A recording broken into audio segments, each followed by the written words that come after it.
Hey guys, as you know, I'm in Qatar, Doha, and I came here to look for a job.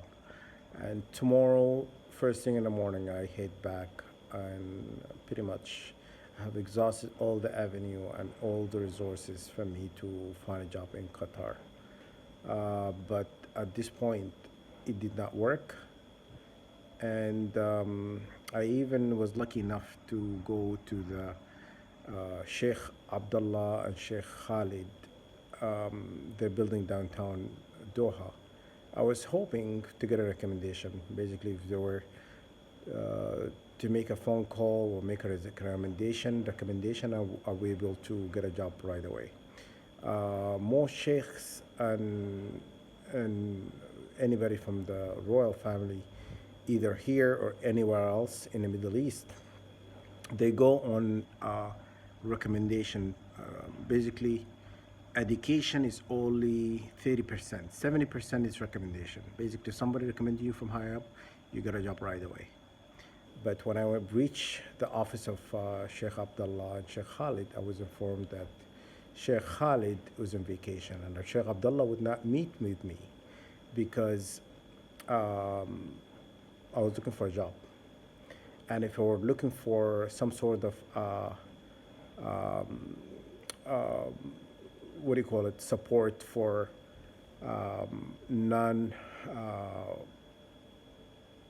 NGO or um, something for a good cause or something or other, then they'll be able to endorse it, basically pay for it.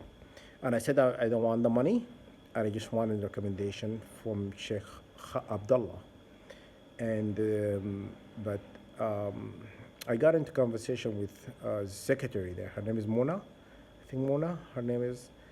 She's 34 years old and quite um, outgoing kind of person. She asked me where I was from and how long it was here for, and she ended up instructing me to when she found out I grew up in Canada, she goes, "Oh, nobody moves to Qatar anymore. A lot of people are leaving because of the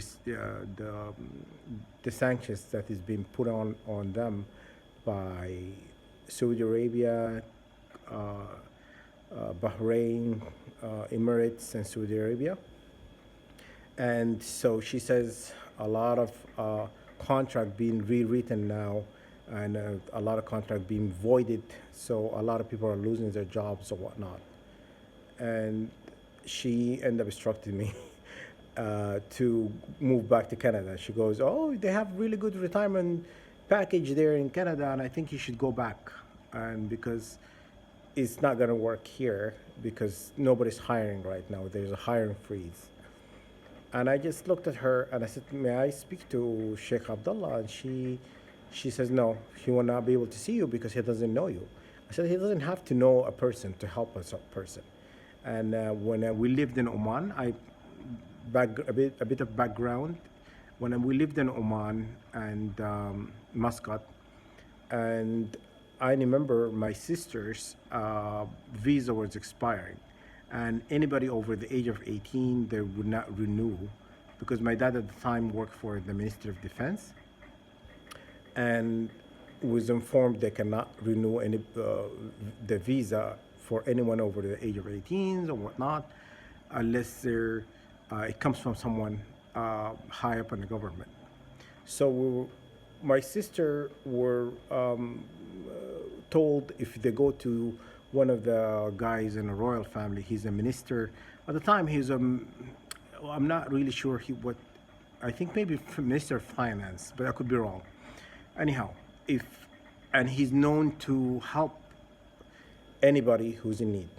And that's someone from a royal family in Oman, Muscat. My sister went there in his office. I stood outside by the gate when he arrived in the morning. And he asked where those ladies they're here for, what they want, or whatnot. The guard goes, "Well, they want to meet with you regarding their visa. And if you were to help them." He pulled out of his pocket his business card and he says, "Give him my business card and ask him to come by tomorrow to my office 8 o'clock in the morning, and I'd be able to assist them. Um, so they came in the next day, and they had their he went on and he says he made the phone call while they were sitting there in his office, and he says to extend their visa. And basically they extended their visa for the term that my dad was in the army. My dad worked for the Ministry of Defense at the time, and they extended the visa to that till pretty much she's retiring, till the last day. So that's someone from the royal family, and I just thought Qatar has that some sort of treatment for people who are coming in, who are seeking help and whatnot, and I just thought would be the same. And so that's why I was encouraged to go to the office of one of the royal family members, you know, and ask for help there. And I was hoping to get it, but then the secretary was kind of, I just felt a little bit of unhelpful.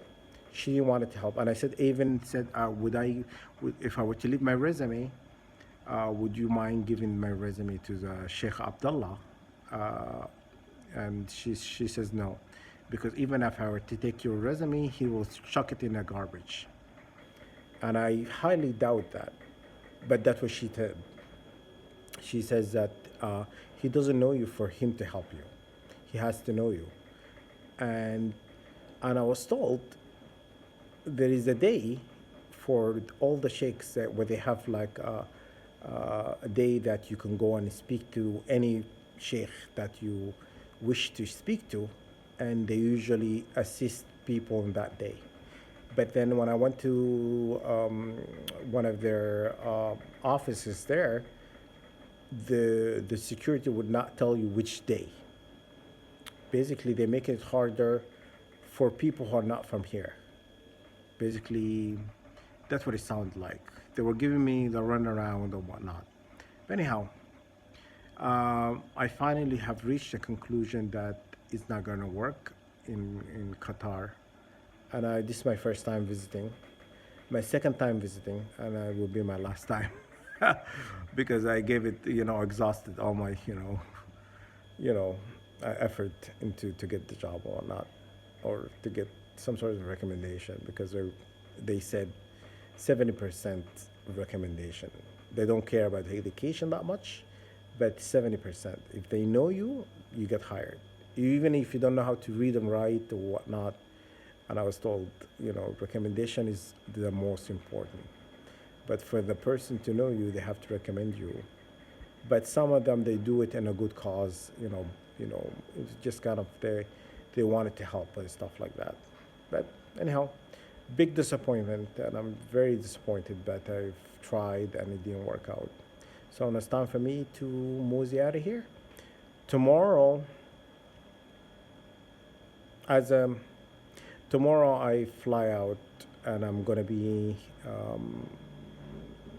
having a transit in somewhere I can't really disclose, and for 9 hours. It's somewhere in Europe. And as you know, the star children, they're very, they don't like the planning. They don't like we sit there and plan how our life is going to unfold. And we just make the decision. And when I was in university, I never really liked presentation where I have to plan the whole presentation. I often did very well when I did presentation without planning. Basically, I just kind of went and wing it, and I would just I get A's, just for not really going on a plan. And something deep inside is telling me not to catch the connecting flight tomorrow. And I don't know, I'm gonna sleep on it tonight, and I'm debating whether to go to Iran tomorrow or Russia. So I'm gonna sleep on it, and so I have 9 hours when I'm connecting. So I'm gonna think about it, and I might just get my luggage and go, just go away not being harassed, being targeted, and stuff like that. So, you go to a country that anti New World Order. So, or New World Order doesn't like that country. So they have no relation, working relations. Iran and Russia is two that one of the twos that I really would I wouldn't mind trying out. I wouldn't go to China. Even China is not really, they don't have a good relationship with New World Order and stuff like that. But they they don't like Muslims, so I'm not gonna go there. So I'll sleep on it and then I'll decide when I land tomorrow. We'll see.